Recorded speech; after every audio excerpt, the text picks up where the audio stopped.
Good morning, this is Jeff with Sewer Tech Northwest. We are at 4434 Northeast 65th Avenue here in Portland. We are located, as you stand facing the front door, that's how I describe everything, as if you're standing on 65th facing the front door of the house.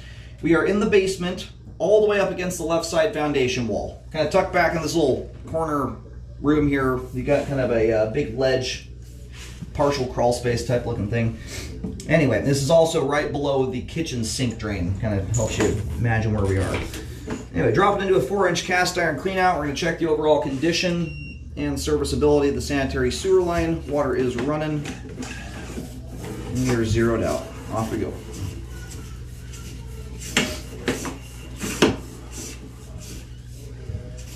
All right, swapping over to ABS pipe here, and it does look like you've got a two-way clean-out access on the outside there. That's my camera's upside down right now, but that's a two-way clean-out tie-in at the top of the line. You've also got a decent offset joint here. We're going to revisit this on the way out. You've lost close to half the diameter there, at least the height. It's a decent offset. The one thing I think that's kept things humming along within reason there is the fact that it offset in the direction that you would ideally want it to. You don't have a lip in the flow line for stuff to run into. Anyway, we'll talk more about that as we come back here. Off into 6-inch PVC pipe now. Super clean sewer line. Very clean. This is exactly how you want your pipe bottom to look right here. My camera right now is upside down, if you didn't figure that out already.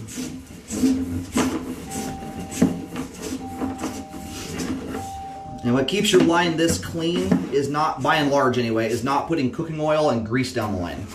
Fats in general. Gunks your pipe up more than anything you can do to your sewer line. And it is responsible for a lot of blockages that occur. Anyway, that's the main there at 59 feet.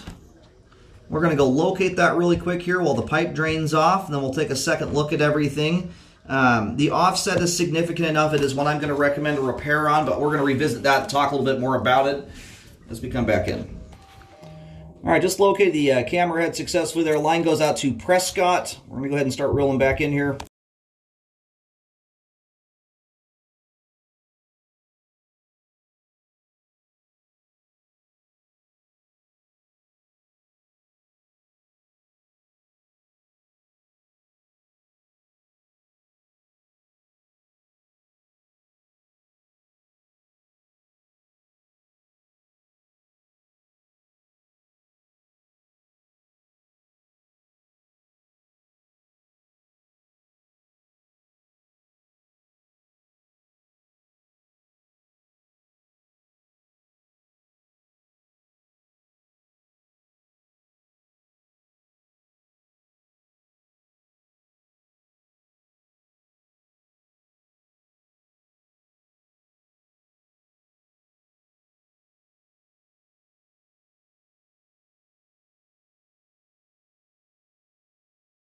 All the PVC pipe looks great.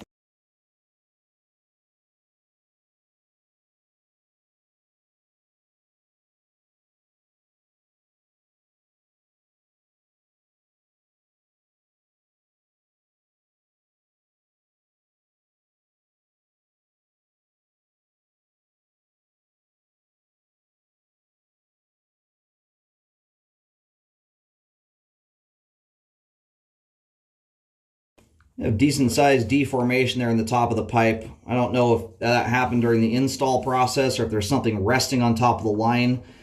But the plastic is starting to turn white there, where you could have a stress break from weight sitting on that, driving something through the line.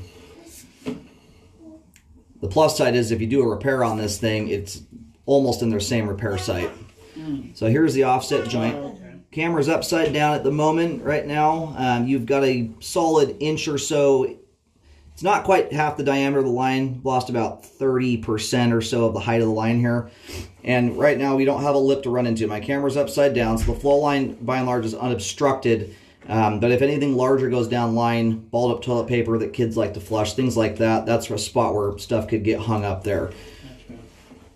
So I'm going to mark this out here. I'm going to recommend a fix on that. I'm also going to recommend you extend that repair out here to deal with this. This right here is concerning. The plastic is turning white. I'm concerned that's going to break at some point, and you're going to end up with a root intrusion or something of that nature plowing through the pipe there.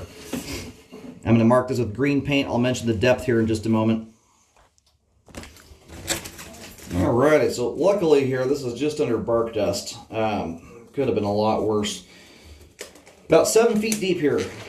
On the nose is what I'm getting. 7'1". Once I push past this point, I have somewhat guesstimated that next marking here where the deformation is. Once my camera goes over this hard dive, where it's in basically a free fall, my locate's going to come in kind of wonky. So I just extended the markings out about 3 feet or so, 4 feet from where that offset is at.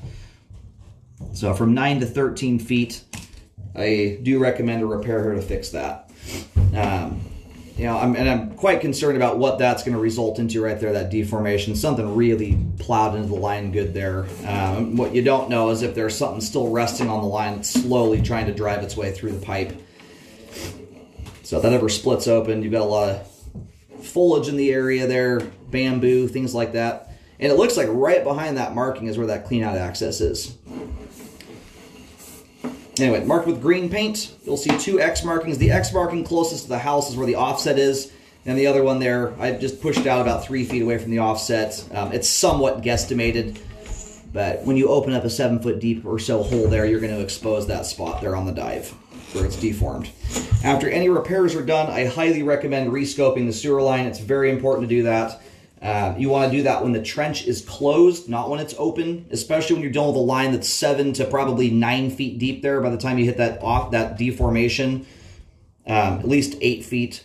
You got a lot of weight sitting on top of the line. So that's when all the settling issues happen. Offset joints, for instance, bellies, things of that nature, due to uncompacted soil. So you want to make sure when this line gets rescoped, the trench is closed. Otherwise, you're looking at everything in theory until you've got 7, 8, 9 feet of earth sitting on top of the line. Other than that location there, rest of the line is in good condition and or in good condition for its age, i.e. the cast iron. It's showing some of its age. Cast iron generally holds up for quite a while. It's flowing good. The big thing to keep in mind with cast iron pipe, which you're going to likely have underneath the floor, going back under the house, it's a rougher pipe product. It's not nice and smooth like plastic pipe is. You want to be extra careful you're not putting things like flushable wipes down the line. Plastic pipe handles that stuff reasonably well when you're folding it up. You're not wadding it up like a softball. However, cast iron, it's got a rough enough texture to it that even when you're folding wipes and things like that, they still tend to hang up in the line and build up in it. It's a type of debris I don't like in general. Even on plastic sewer lines, they tend to have a really hard time getting through cast iron. So, and that obviously goes for other things too that are even worse, like wipes, paper towels, things of that nature. So anyway, aside from 9 to about 13 feet there, the rest of the line is looking good, super clean, and has good flow.